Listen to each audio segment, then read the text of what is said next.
Hello friends, one another unsolved problem on final account of not-for-profit concern. Problem number 13 on page number 122 in your textbook. Let's solve the problem. First we are going to read it. So let's read the problem. Number 13. From the following information supplied to you, prepare income and expenditure account for the year ending on 31st March 2020 and balance sheet as on that date for Moria Sports Club Thane. Account of Moria Sports Club Thane.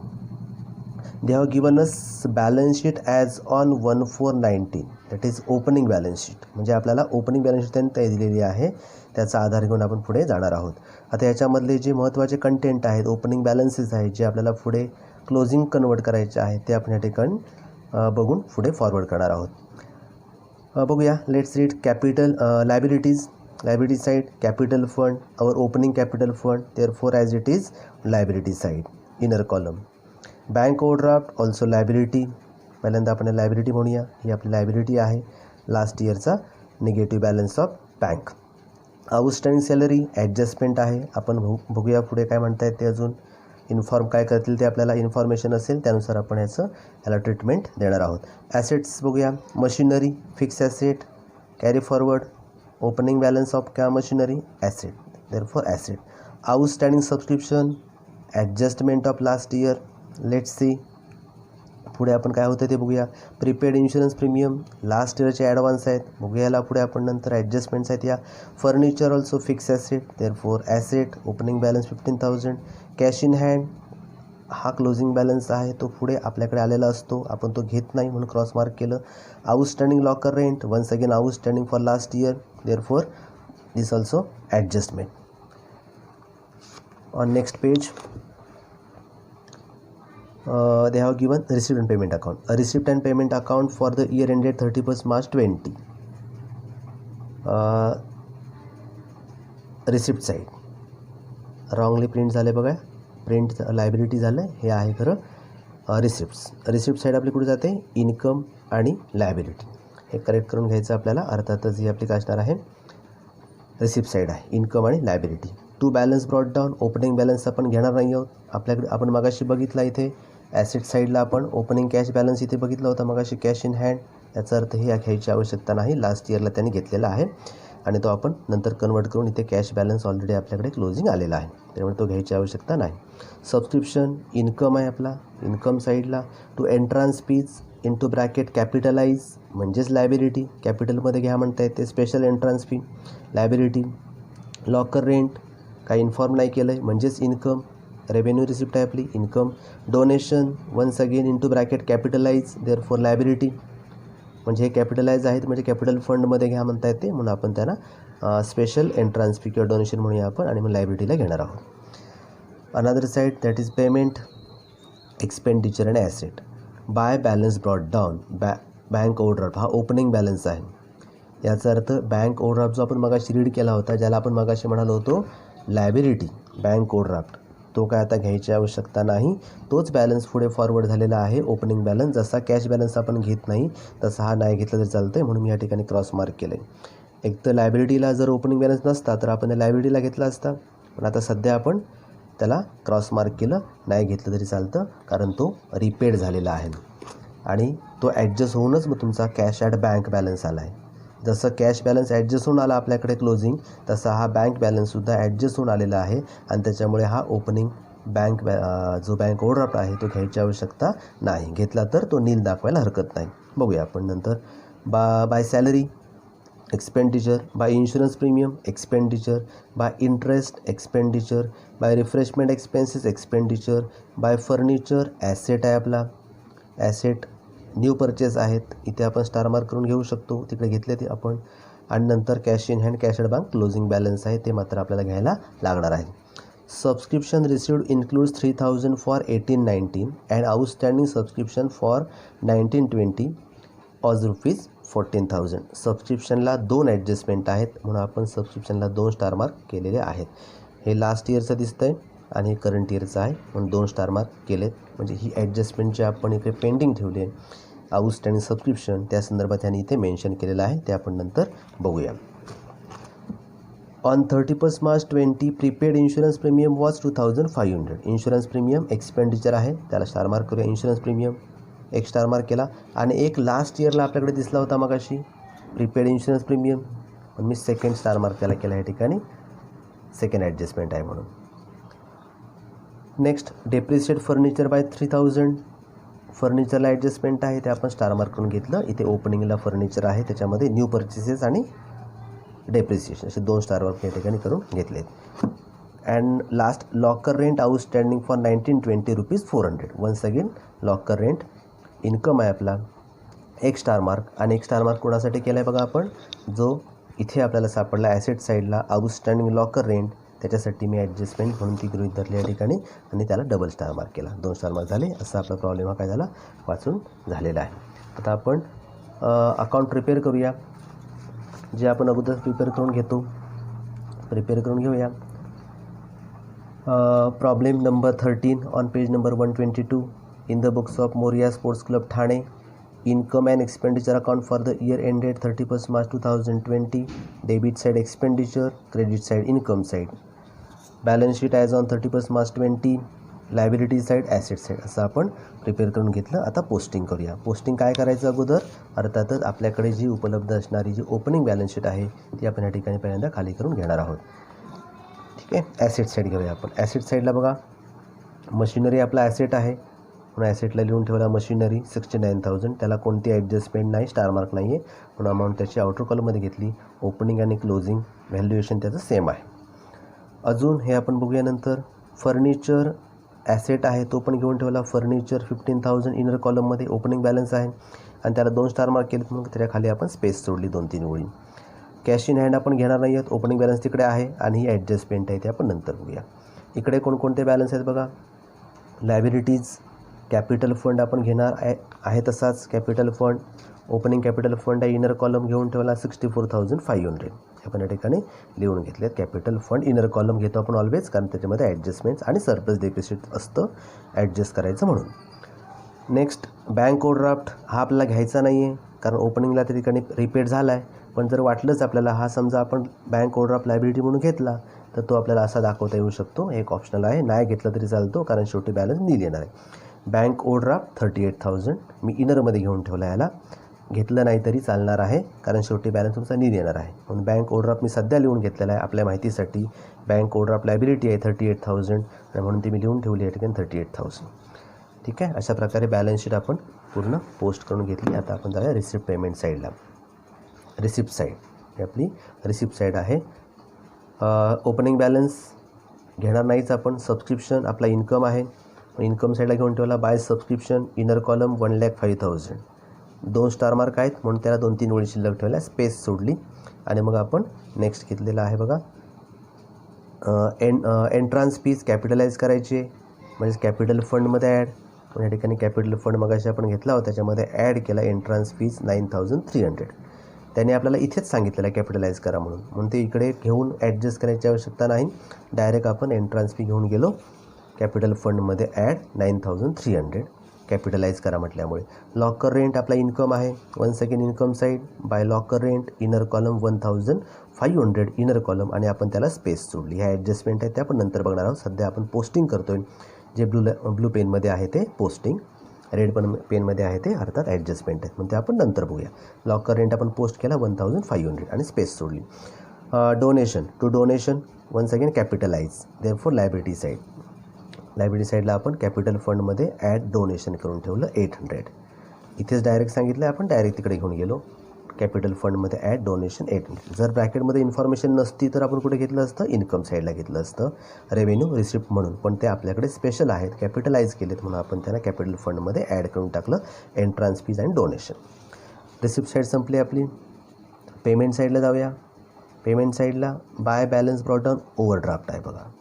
हा overdraft हा घ्यायचा नाही. Opening balance आपण घेत नाही, पण आपल्या माहितीसाठी मी इथे घेतला होता मगाशी. मग काय होणार बघा, बँक ओव्हरड्राफ्ट म्हणजे बँकेचा निगेटिव्ह बॅलन्स होता. बँकेचं कर्ज होतं 38,000 रुपये 38,000चं आणि ते पेमेंटला दिसतं, याचा अर्थ पेड केलं आपण.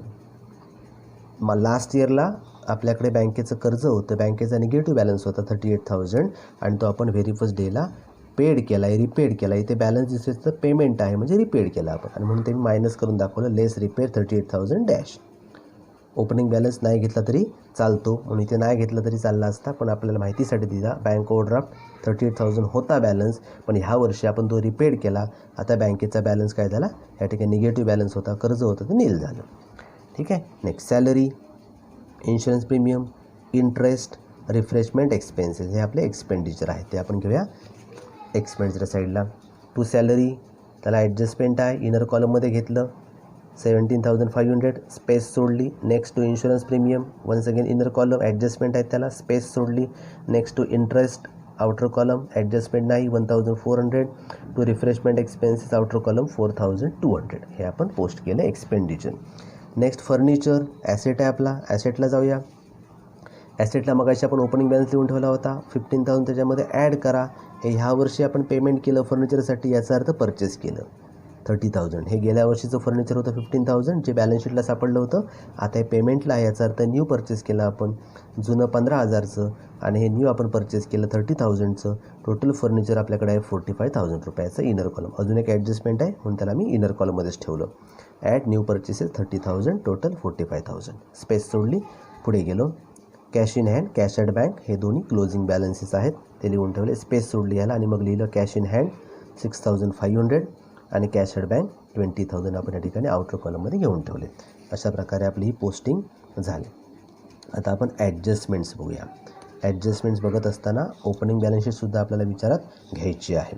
ठीक आहे. सुरुवातीला आपण जाऊया. Number first, subscription received includes 3,000 for 2018 and 19. Subscription received किती झालेत, 1,05,000 रिसिव्ड झालेत. इन्क्लूड्स त्याच्यामध्ये आहेत, इन्क्लूड्स आहेत किती रुपये, 3,000. ते कधी 18-19. आपलं करंट इयर कोणतं, करंट इयर कोणतं आहे बघा, आपण इयर एंडेड 31 मार्च 20 लिहिलं, याचा अर्थ 19-20, 1 एप्रिल 2019 टू 31 मार्च 20 हे आपलं करंट इयर आहे. आणि हे म्हणतात 18-19 म्हणजे लास्ट इयरचं याच्यामध्ये आलेलं आहे. सबस्क्रिप्शन 1,05,000मध्ये इन्क्लूड्स आहेत म्हणजे 3,000 रुपये जमा आहेत जे गेल्या वर्षीचे आहेत, म्हणून ते आपण काढून टाकले. आपण ह्या वर्षीचं फक्त घेणार, मागच्या वर्षीचं पुढच्या वर्षीचं काढून टाकणार. म्हणून आपण काय करतो आहे, गेल्या वर्षीचं आहे, लास्ट इयरचं आहे, प्रिव्हियस इयरचं आहे, म्हणून आपण ते लेस केलं. लेस आउटस्टँडिंग फॉर 18-19 3,000. 1,05,000मध्ये इन्क्लूड होते 3,000, ते आपण लास्ट इयरचे आहेत म्हणाले ते, म्हणून आपण काढून टाकले 1,02,000. ठीक आहे. आता ह्याचा इफेक्ट दिला असेल कुठे, लास्ट इयर आउटस्टँडिंग म्हणजे लास्ट इयरच्या बॅलन्स शीटला. बघूया लास्ट इयरची बॅलन्स शीट. लास्ट इयरची बॅलन्स शीट जर आपण बघितलं तर ॲसेटला असायला पाहिजेत, आहे बघा. एक इफेक्ट त्यांनी दिला आहे, outstanding subscription but amount is 8,000. याचा अर्थ गेल्या वर्षी आउटस्टँडिंग सबस्क्रिप्शन किती होतं, 8,000 होतं, 8,000 होतं. त्याच्यापैकी जमा किती झाले, 3,000 जमा झाले. बघा लास्ट इयरला आपल्या ओपनिंग बॅलन्स शीटला दिसतंय आउटस्टँडिंग सबस्क्रिप्शन 8,000 रिसिवेबल होतं, म्हणजे येणं होतं आपलं. याच्यापैकी ह्या वर्षी किती आपल्याकडे जमा झाले, फक्त 3,000. म्हणजे 8,000पैकी 3,000 जमा झाले. रिमेनिंग अमाऊंट दॅट इज 5,000 हे अजून येणं बाकी आहे. 8,000 मधले 3,000 ॲडजस्ट झाले, 3,000 ॲडजस्ट झाले, अजून किती ॲडजस्ट व्हायचे बाकी आहेत, म्हणजे येणं बाकी आहे 5,000 येणं बाकी आहे. आणि त्याच्यामुळे हे 8,000 ह्या ठिकाणी पोस्ट केलेत त्यांनी, पण त्याचा इफेक्ट आपल्याकडे 3,000चा ह्या ठिकाणी दिला आहे, आपण लेस केला. 5,000 अजूनही येणं आहे आणि येणं म्हटल्यानंतर पुन्हा एकदा आहे तसं आपण ॲसेटला ठेवणार. म्हणजे 8,000पैकी 3,000चा हिशोब संपला. 5,000 अजून येणं आहे, ते आहे तसे ॲसेटला आपल्याला ओढून घ्यायला लागणार आहेत, म्हणून आपण ॲसेटला लिहिलं आउटस्टँडिंग सबस्क्रिप्शन. मी हेडिंग टाकले 2018-19 5,000. 5,000 आहे तसेच ठेवले. 8,000 होते या ठिकाणी बॅलन्स शीटला, ते आपण घ्यायला पाहिजे होते, पण 8,000 का नाही घेत आहोत, 3,000 ॲडजस्ट झाले. 5,000 येणं आहे म्हणून 18-19चे 5,000. वन्स अगेन सबस्क्रिप्शन रिसिव्डमध्ये गेल्या वर्षीचे किती आहेत, लास्ट इयरचे 3,000 आणि येणं किती होतं आपलं 8,000. देअरफॉर 5,000 आपण ॲज इट इज इथे ठेवलेत आणि 3,000 ॲडजस्ट केलेत. 2018-19चे 5,000 असे ते ॲडजस्ट झाले. नेक्स्ट अजून काय म्हणतात बघा, आउटस्टँडिंग सबस्क्रिप्शन फॉर 1920 वॉज ₹14,000. आता 1920 म्हणजे करंट इयर. ह्या वर्षीचं येणं बाकी आहे 14,000 आणि ह्या वर्षीचं आपण घेतो. Therefore add outstanding for 1920 14,000. Last इयरचं मायनस केलं, करंट इयरचं ॲड केलं. टोटल 1,16,000 एवढं आपलं सबस्क्रिप्शन रिसिव्ड व्हायला पाहिजे, रिसिवेबल आहे. टोटल रिसिव्ड झाले 1,05,000. त्याच्यामध्ये 3,000 प्रिव्हियस इयरचे होते, ते आपण नेट अमाऊंट काढली 1,02,000. हे करंट इयरला रिसिव्ड झालेत आपल्याकडे. ॲक्च्युअल रिसिव्ड झाले 1,02,000 आणि त्याच्यामध्ये येणं बाकी आहे 14,000 सबस्क्रिप्शन रिसिवेबल आहे. देअरफॉर ॲड केलं आपण टोटल 1,16,000. वन्स अगेन 14,000 येणं आहे आणि येणं म्हटल्यानंतर वन्स अगेन ॲसेट साईडला, म्हणून ॲसेटला मी हेडिंग टाकली होती आउटस्टँडिंग सबस्क्रिप्शन 2018-19चे आपण मगाशी लिहिले 5,000 आणि करंट इयरचे आपण लिहिले 2019-20चे 14,000. असं टोटल 19,000 आपलं सबस्क्रिप्शन आउटस्टँडिंग आहे. आउटस्टँडिंग सबस्क्रिप्शन गेल्या वर्षीचे 5,000 आणि ह्या वर्षीचे 14,000. टोटल 19,000 रिसिवेबल आहेत, येणं आहे. Therefore it's our asset. हे आपले ॲसेट्स आहेत, आपले ॲसेट आहेत. ठीक आहे, अशा प्रकारे आपली ॲडजस्टमेंट संपली. Next second, on 31 March 20 prepaid insurance premium was ₹2,500. 31 मार्चचा आहे आपला क्लोजिंगला, म्हणजे ह्या वर्षी प्रीपेड आपल्याकडे 2,500 आलेले आहेत. ठीक आहे, तत्पूर्वी आपण एक ॲडजस्टमेंट इथे सोडली होती, ती पण बघूया. आपल्या बॅलन्स शीटला पण दिसत आहेत बघा, ॲसेट साईडला प्रीपेड इन्शुरन्स प्रीमियम 2,000. प्रीपेड म्हणजेच ॲडव्हान्स. आता हे कधी ॲडव्हान्स आले आहेत? गेल्या वर्षी ॲडव्हान्स आले, म्हणजे कधीचे असणार हे? करंट इयरचे. आणि करंट इयरचं आपण घेतो.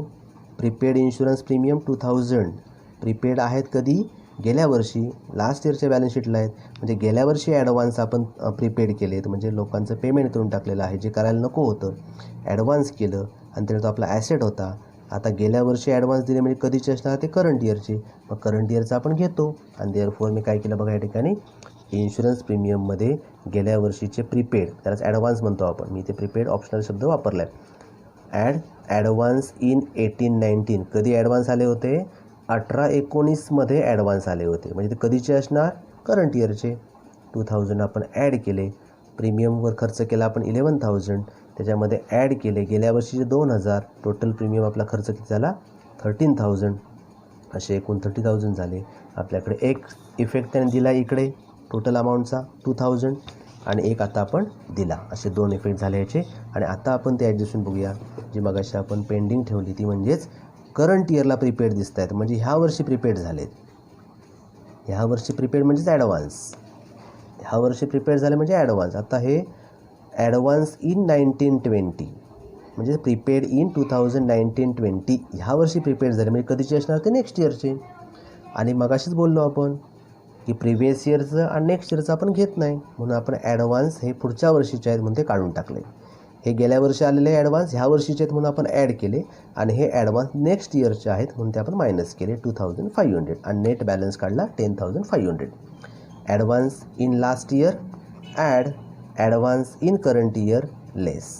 ह्याला दुसऱ्या शब्दात काय म्हणू शकतो आपण? Advance for current year 2,000, advance for next year less केले आपण. ठीक आहे, आता हे प्रीपेड आहेत म्हणजे पुढच्या वर्षीचे आपण पेमेंट केलेले आहेत, एक्स्ट्रा पैसे आपण दिले, म्हणजे पुन्हा एकदा हे पैसे आपल्याकडनं जास्त गेले 2,500. ॲडव्हान्स पेमेंट केलं म्हणजे काय झालं? आपलं येणं झालं आणि म्हणून ते कुठे जाणार? ॲडव्हान्स इन्शुरन्स ॲसेट साईडला. प्रीपेड आहेत इन्शुरन्स किंवा ॲडव्हान्स आहेत 2,500 करंट इयर. गेल्या वर्षीच्या बॅलन्स शीटला आपण ॲसेटला घेतलं आणि ह्या वर्षीच्या ॲसेटला आपण देऊन टाकलं. ठीक आहे, अशा प्रकारे प्रीपेडचे ॲडजस्टमेंट झाले इन्शुरन्सची. डेप्रिशिएट फर्निचर बाय 3,000 हे माहिती आहे आपल्याला. Less from furniture total amount 45,000, less depreciation 3,000, net amount 42,000.